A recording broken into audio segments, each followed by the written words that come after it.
नाही आलं आहे. दुपारी काढली आणि लगेच धुवून टाकली. बारामतीला आम्ही लग्नासाठी चाललेलो आहे. आमच्या योगेचं आहे लग्न आणि आम्ही 1 वाजताच निघालेलो आहे, कारण साखरपुडा, हळदी आणि सगळंच ॲट ए टाईम आहे, त्यामुळे लवकर पोचावं लागेल म्हणून लवकर चाललेलो आहे. पूर्ण दिवसभराचा मी हळदीचा, साखरपुडा आणि आपल्या लग्नाचा पूर्ण व्हिडिओ काढेन. शक्य तितका कसा वाटेल तुम्हाला बघायला नक्की कमेंट करा. आणि चला आता मी खाली जाते. रुद्र आणि रुद्राचे पप्पा खाली गेलेले आहेत. आता मी पण खाली जाते. चलो बाय.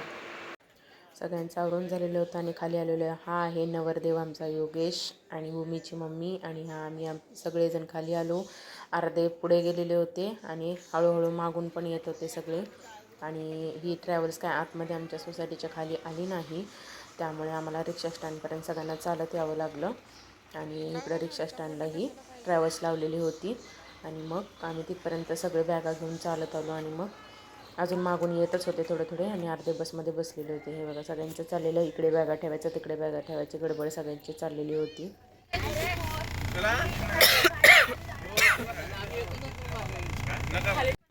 असं सगळ्यांनी सीटवर आपल्या आपल्या जागा पकडलेल्या होत्या. सगळ्या बॅगा वगैरे सगळं सेट झालेलं होतं. सगळे मस्तपैकी रात्री 1-1:30 वाजताचे टाईम होता आणि सगळे आम्ही मस्तपैकी एन्जॉय फ्रेश. बघा कशा आहेत सगळे, आंघोळा करून आलेले.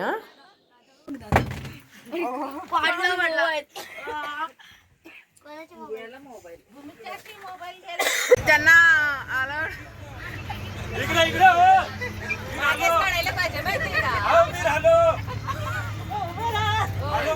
दिसतंय आलात.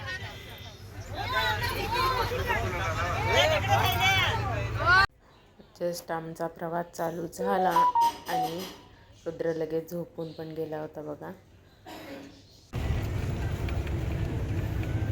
फायनली आम्ही आताच्या आमच्या गावातून कमानीतून बाहेर पडलेलो आहे.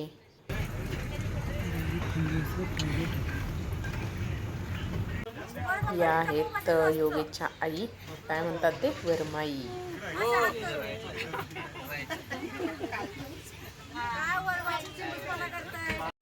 फायनली आम्ही थोड्या निम्म्या रस्त्यापर्यंत गेलेलो होतो आणि ही सकाळ आहे गावाकडची.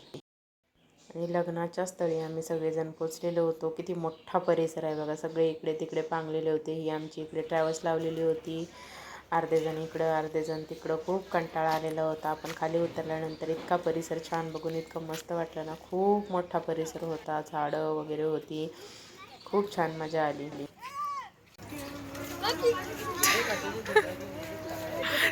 तिकडं स्क्रबिंग. मुलांना सगळ्या खूप भूक लागलेली होती, कारण 8 वाजून गेलेले होते. रात्रभर आमचा प्रवास झालेला होता. आणि इकडे मग मुलांना इकडं नाश्त्याची वगैरे अजून काही सोय नव्हती, त्यामुळे नाश्ता वगैरे काय नव्हता. तोपर्यंत आम्ही मुलांना चहा वगैरे दिला, बिस्किट चहा. तोपर्यंत पोरांनी खाल्ले.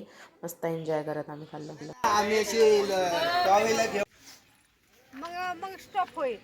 पवाराचं एक आता पवारचं मिलिटरीमध्ये गेलं तर काय ते लवकर होणार नाही.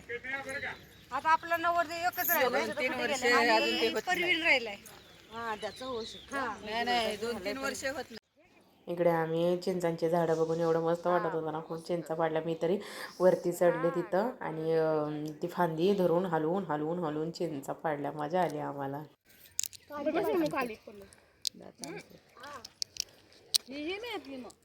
अशी मजा असते इकडे गावाला. आमच्या गावाला तर रक्ती चिंचा, लाल चिंच लय भारी लागतात.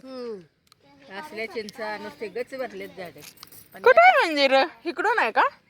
ते गेलेत की लोक, कुठे गेले? नाही, बाबा म्हणले ना इकडून या. इकडे आहे का मग? चिंच, इमली. ते मिसरीचा तोंड असलं ना त्याला तर तिथं जेवण अजिबात खाऊ. आता त्याचं सीजनच आहे चिंचाचं. काय ना त्यांना हे वेळ नसतं, कारण आपलं त्यांना कसं सारखं मिळत असतं ना. आपल्या लोकांना एप्रिलमध्ये चिंचा वगैरे आमच्या खाऊन झालेल्या आहेत. आणि इथं होतं ते सोमेश्वराचं मंदिर. आणि मंदिरामध्ये आम्ही मग चला म्हटलं सगळं मंदिर वगैरे फिरून बघूया आणि दर्शन वगैरे घेऊया. आणि इकडे मस्त असं पाणी पण होतं बघा, किती मोठं आहे पाणी. आणि इकडे खूप कार्यक्रम होत असणार आहेत. खूप मोठा परिसर आहे, मस्तच आहे. गावाला बघा किती मस्त जागा मोठी मोठी असते. इकडे लग्न छोटे छोटे कार्यक्रम पण होत असणार आहेत. कुठे आहे मंदिर? इकडे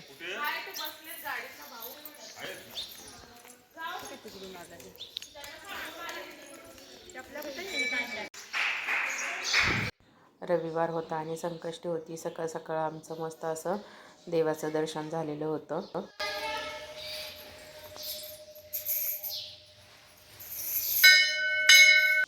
इकडे चालले होतो नवरा नवरीची गाडी मस्त असं डेकोरेट करायची. हे बघा मंदिराचा परिसर किती मस्त आहे बघा, झाडं वगैरे आणि परिसर किती छान वाटला आम्हाला. आणि याच्या पुढचा व्हिडिओ पण पाहायला विसरू नका. लग्न आणि हळदीचा असेल आणि आपल्या चॅनेलला सबस्क्राईब करायला विसरू नका. Bye bye.